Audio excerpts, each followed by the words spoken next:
everyone! So, for today's video is, ayan. So, meron tayo ditong donut. Okay, ito po ay, nice. Ang tawag po sa donut na ito, I don't know pero bag-ulang na ako, bag-ulang ko nakakitaan ni sa, napalit na ko ni siya guys, diri sa City Gate, Buhangin. Ayan. Karon lang ko nakakitaan ng The Social Donuts. Once is never enough. Mga moto-moto sila no na nalalaman. Ayan. Ito nga is The Social Donuts. Gana ka siya ka-social. Kaya ang tawag niya or name niya is The Social Donut Man Down. So yan guys. Itry natin siya guys kung unsay lasa niya or unsay lami niya. So open up what's inside. Ayun. Ay! Hoy! Wow! Ano siya ang sulod guys? O na napay mo ingon dira nga kanang nag-diet man ka nganong nikaon man ka ana or kanang nag-ano man ka nag-exercise man ka kanang kaon man ka ana. Dili ha, dili ibig sabihin nga kanang nag-exercise ka o nag-diet ka dili na ka mukaon. Hoy, dili na siya mao. Pinaglaban yung donut. Pero guys, anyway, mao gyud ni siya ang real talk. Kung mag-exercise mo, mag-diet mo, ayaw mo pagbiya og kaon in taon, maluoy mo sa inyong kaugalingon. Dili na mao nga mindset nga kanang ay nag-exercise ka kay nag-diet ka. Di na lang ka mukaon. Mukaon oy Ginoo ko. Mura jud nay atong mabuhat nga kanang mag-diet nga dili ta mga buang. Dili man sa ingon inan. Mali gid ang mindset nga ingon anak guys nga dili mo kaon kay nag-diet, nag-exercise ka. Sayang imong gi-exercise. Although, yes, nakaman dyan na siya nga, mo, balik mo, intake man gihapon ta o mga foods, ay magtubig ka, dili nakasustain sa imong energy the whole day, dili nakasustain sa imong ginabuhat the whole day, kung magtubig-tubig ra ka, nga nag-diet ka, dili na mukaon gihapon kag kanon, mukaon ka og karne, kaon unsay gusto nimo, pero, ayaw pud palabi ayaw pud kaon og kanang over na jud ba. Sabi nga nila kanang mutilaw lang ka mo ano lang imong tiyan nga kana inana ang lasa okay ra na siya pero kanang over na gyud like kaning 12 ka buok donut nga naa dire hudto nimo ni siya ay wala lahi na di na na siya mao. So syempre while nag-diet ka or nag-exercise ka makaon gyapon nimo ang imong cravings sa imong tiyan di na buot pasabot nga nag-diet ka dili na lang ka muka og donut. But again, anyway guys, i-flex na ko ang donuts. Mao ni iyahang box. See that? The Social Donuts. The Social Donuts.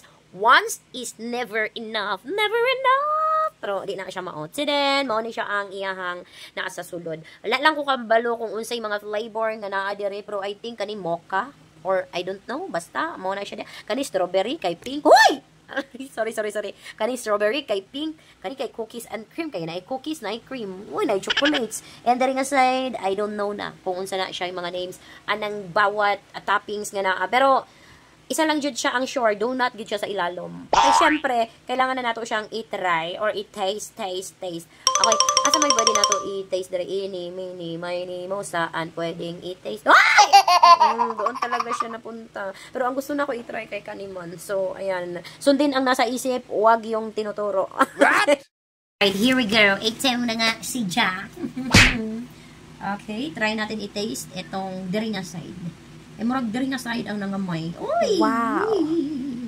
Hala. Kakita mo na, unsa nga ng donut nga kanang mahal good, kanang naa sa mga stall sa mga malls. Kanang mahal good, unsa na siya nga donut. Uy, comment down below, nakalimot ko. Basta kanang mga lamit mo siya nga donut. Try taste natin.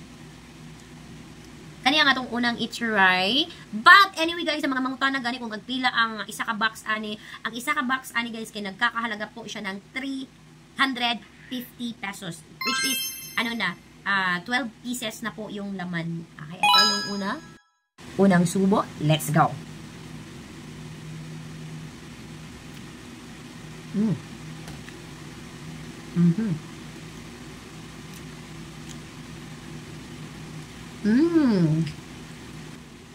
Kanang mahalon, uy, kanang pang social nga donut creamy. Sana?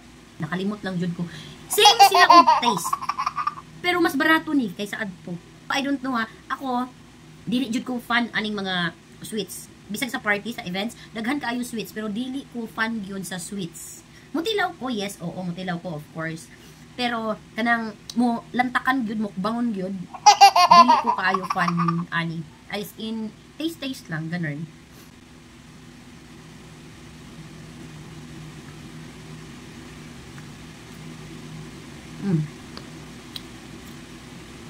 Lami siya, humok, fluffy, dili pa rin sa kanang mga donut na kanang basta-basta nimo makita sa kilid-kilid yung mga donut. Lahi siya, lami siya. Tapos, kanina akong try, kaya, dili siya kaayo tamis. As in, kanang, makita mo mo siya, ay dagan siya donut, ay dagan siya topping sa ibabaw. Huwag tamis kaya siya tanawon. Pero, dili kaya siya tamis. Sakto lang iyang katamis.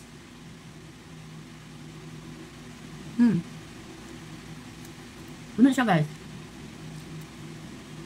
Pero ako, pinakataas na yun yung isa kabuokan akong kaunon kayo. Sakto lang sa ako.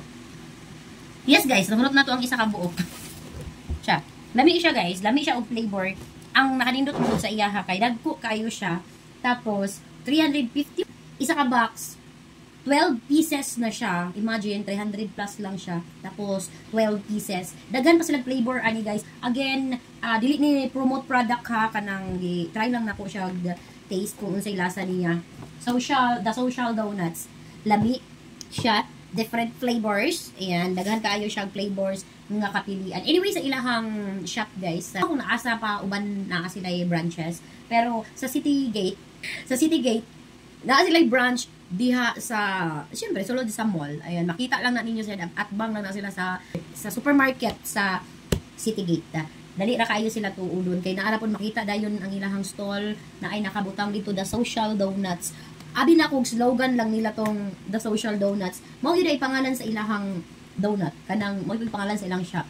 The Social Donuts. Anyway, naa sila yung mga something, mga ube, cheesy ube, mga cheesy flavor doon na daghan na pwede ninyong i-try. But, kaniya kung gusto i-try man good kay, gusto lang na ako i-taste kung kumpara man ko sa ubang mga donut. Basta ka-taste siya atong donut nga mahalon pod. Ang isa ka box parang naa siya yata sa 600 nga same size sila. Pero I think murag dagko pa gani ni siya, murag dagko pa ni siya. Ani lang siya nga donut kay wala siya kadtong hole, wala siya bangag sa tunga. Pero donut gyud ang ilalom niya. Wala lang tong kadtong maibangag sa tunga good. Di ba when we say donut, lingin siya tapos maibangag sa tunga, kani siya walay bangag sa tunga. But anyway guys, mas mabusog ka ani or mas daghan imong makaon ani kay ngano whole man gid siya. Full pod siya bang iyang niya. Ang iyang texture, humok gid siya kanon. So ayan guys, ipapamahagi ko muna ito dahil baka matuwad pa ni diri mga usik pa. Uy. Once again guys, thank you so much for watching. This is me, Mutia Baliling. Babush and paalam. Bye!